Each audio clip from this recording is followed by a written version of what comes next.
¿Qué tal? ¿Cómo están? En esta ocasión nos acompaña por segunda ocasión, después de bastante tiempo, Rodrigo Munguía, quien ya ha colaborado con uno de los primeros videos de este canal. Y ahora nos va a hablar de otro tema que también trabaja en su expertise, que es el de la culpa. Y bueno, gracias Rodrigo. Y bueno, pues me gustaría empezar preguntándote qué es la culpa. ¿Qué tal, Ricardo? ¿Cómo estás? Muchísimas gracias por esta oportunidad. Gracias a toda la gente que seguramente te sigue en tu canal. Uno de los temas que me ha apasionado últimamente, sobre todo porque lo vivimos todos los días, es el tema de la culpa. Así es que, bueno, respondiendo a tu pregunta un poco, ¿qué es la culpa? Podríamos hacer la lectura desde muchos lugares. Yo siempre he preferido el tratamiento que hace Nietzsche en la genealogía de la moral, cuando dice que la culpa proviene de la deuda. Es una forma de tomar un modelo comercial aplicado a los seres humanos, en donde la culpa viene de la palabra en alemán Schuld. Es exactamente la misma palabra para culpa y deuda, ¿no? Es decir, la culpa viene de un modelo de acreedor-deudor, en donde yo, de alguna forma, haciendo una interpretación de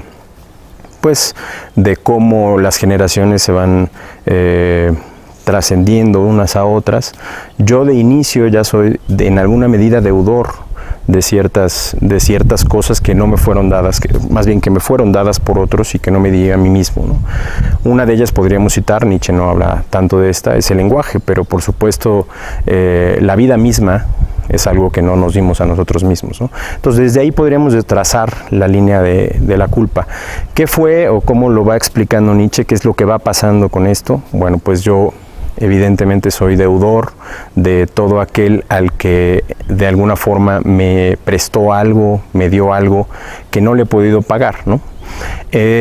¿Cómo fue evolucionando esto para convertirse en una forma de control social o en la forma privilegiada en la que nosotros hacemos que los demás respondan o nos respondan por algo? Bueno, Nietzsche dice que lo que hemos hecho como humanidad es hacer que el hombre aprenda a prometer o a responder, es decir, que yo sea capaz de verme a mí mismo en un futuro como respondiendo o como teniendo deberes. ¿Cómo se logra esto? Pues para él la mnemotecnia no es otra más que el dolor, es decir, a partir de mucho dolor, mucho castigo, muchas torturas, es como los seres humanos van aprendiendo a responder frente a los demás, es decir, a verse a sí mismos como el hombre del futuro, prometiendo algo primero y después pagándolo, ¿no?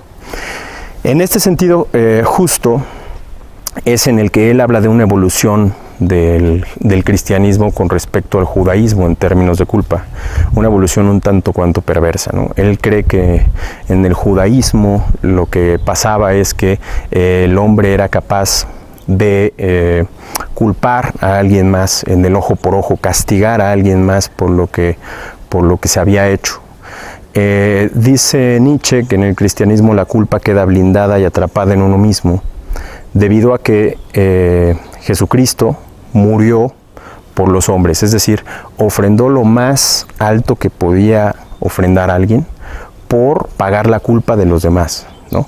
En ese sentido él blindó la deuda, es decir, la deuda entonces quedó eternamente impagable, ¿no? Es impagable porque él hizo más de lo que cualquiera podría hacer por alguien más, ¿no? De modo que siempre se le debe. En este sentido el cristianismo convirtió, vamos a decir, o hizo, él dice, la genialidad del cristianismo fue convertir a la culpa en esta forma de control, en esta deuda impagable, ¿no? En donde además existe dentro de nosotros mismos un mecanismo, que Freud habla también en otros términos de él, por el cual nosotros ya tenemos dentro de nosotros un vigilante que nos está diciendo, debes pagar, ¿no? En resumen, ¿qué sería la culpa en este sentido? Bueno, sería una forma de falta frente a la autoridad, ¿no?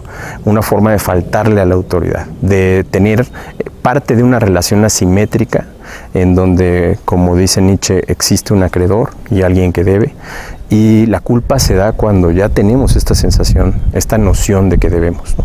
Esta noción necesaria para que exista un control, social. Es decir, Nietzsche dice, bueno, el deber está fundado en esta forma de postergar o de vernos a nosotros mismos prometiendo o respondiendo frente a algo.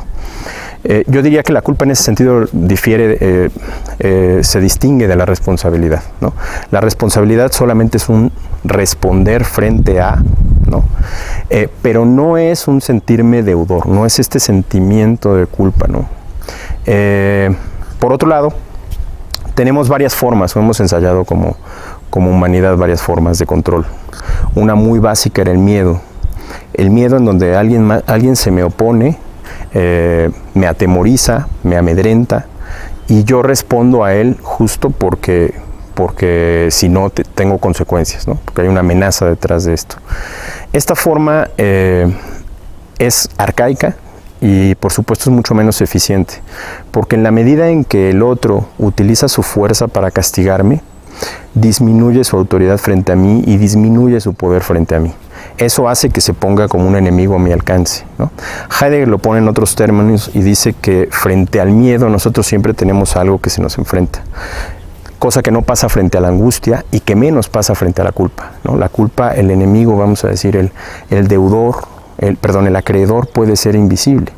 En el miedo siempre tenemos a alguien a quien le tememos, ¿no?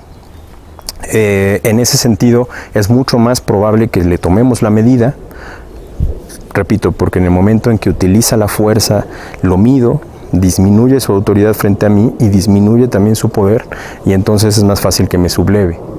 La culpa es el mecanismo genial porque es el vigilante interno, es, como lo dirá un filósofo contemporáneo, Byung-Chul Han, es la forma en la que la libertad nos oprime, es decir, es la forma en la que nosotros ya no competimos frente a nuestros semejantes cuando trabajamos en una empresa o demás, sino que competimos contra nosotros mismos.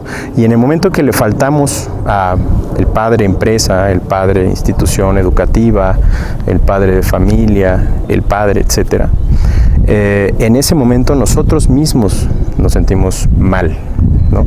Es decir, no necesitamos ni siquiera otro con el cual compararnos. Ya tenemos dentro el mecanismo para sentirnos culpables. Justo por ello, Byung-Chul Han, hablando de esto, dice que es el mecanismo perfecto. Es decir, el sistema actual, podríamos llamarle neoliberalismo, como queramos, nos tiene atrapados pensando o haciéndonos pensar que somos libres, pero con una libertad que se nos revierte, ¿no? ¿Por qué? Porque tenemos ya un control interno, un control dentro. Es decir, ya no es el panóptico Foucaultiano que nos ve desde algún lado, que puede vernos en principio desde algún lado, sino somos nosotros mismos, culpándonos a nosotros mismos. Bueno, en mi diagnóstico de apresurado un poco, quizás más provocativo que analíticamente trabajado, de la cultura en México, ocurre que hay una interpretación del cristianismo sacrificial todavía, en donde quizás podríamos decir no hemos superado, como diría René Girard, o no hemos pasado a una fase del cristianismo que sería mucho más lo que se proponía o lo que su interpretación propone, ¿no? Jesucristo en ese sentido sería el que vino a morir para que nadie más sea sacrificado. Sin embargo, lo que pasa, o lo que podríamos pensar que pasa mucho aquí, es que seguimos viendo todavía el ofrendar algo como una forma de sacrificio. En este sentido, esta forma sacrificial hace que nosotros siempre nos coloquemos en un lugar frente al otro, en donde el victimismo es una forma cotidiana de relacionarnos. Es decir, en la medida en que sufro, gano algo, ¿no? Por otro lado, esto aunado a lo que Max Weber llamaba, de lo que habla en los orígenes del capitalismo, la ética protestante, el capitalismo está asociado directamente a una ética protestante porque ahí sí hay una relación directa entre el trabajo y el lograr algo más arriba de nosotros, mientras que en la acepción o la forma del cristianismo que nosotros asociamos no la hay. Es decir, Entonces nosotros, si podríamos decir que a lo mejor una ética protestante sería una ética del trabajo y la condición del trabajo es el estudio, y entonces mi vida en realidad está orientada hacia tener un éxito profesional, un éxito económico, nosotros no leemos, nuestra cultura no lee eso de esta manera. Es decir, nosotros no vemos culturalmente por qué el trabajo esté asociado necesariamente a algo que asociemos con salvación u otras cosas, ¿no? Bueno, pues en este sentido tenemos una cultura culpígena, tenemos una cultura sumamente culpígena, una cultura del mártir. Nuestra historia nacional está plagada de mártires, ¿no? En donde el mártir, la figura del mártir, lo que hace es justamente victimizarse para lograr salvar, ¿no? A diferencia de la cultura del héroe, la cultura del mártir no necesariamente logra el cometido con el martirio. Sin embargo, el héroe sí. El héroe puede morir o no haciéndolo, pero logra su objetivo, es decir, logra llevar al pueblo, logra llevar al objetivo que quiere. Esa cultura es justo la oposición entre una cultura griega, o la cultura griega clásica, y la cultura del martirio, que es una cultura más nuestra, muy posterior justo a Jesucristo, ¿no? Bueno, creo que en ese sentido nuestra cultura, como una cultura altamente culpígena, nos lleva quizás a tener al mismo tiempo ídolos, o a buscar ídolos, o a tener una necesidad enorme de búsqueda de ídolos dentro o fuera de este país, con que tengan una cierta afinidad con nosotros. Nos importa, nos llama mucho la atención, ¿no?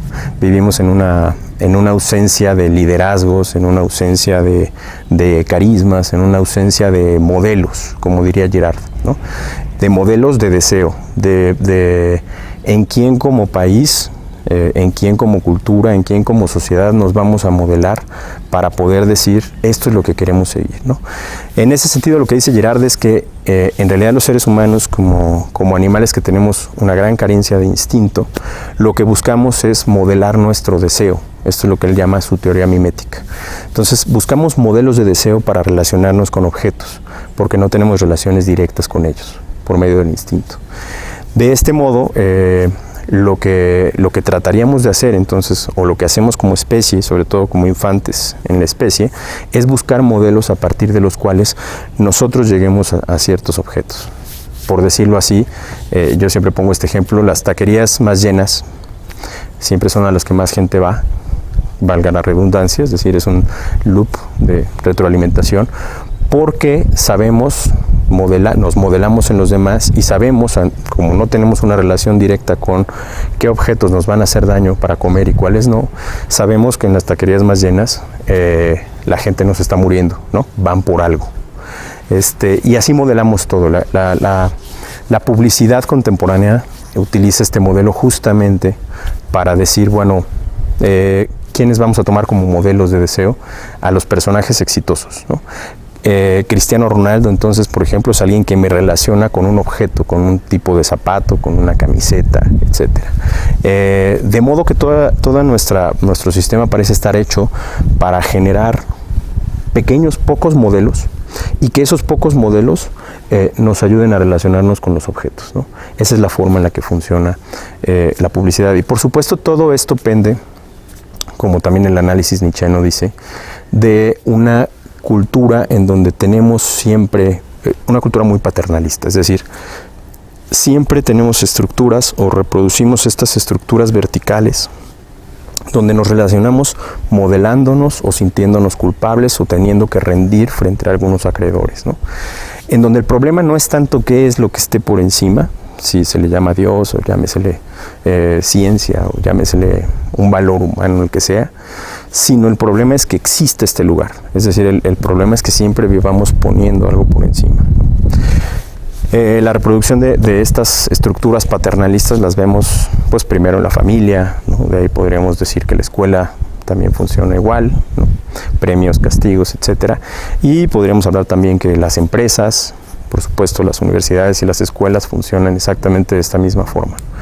Ese o ahí radica justamente el problema cultural de la culpa, ¿no?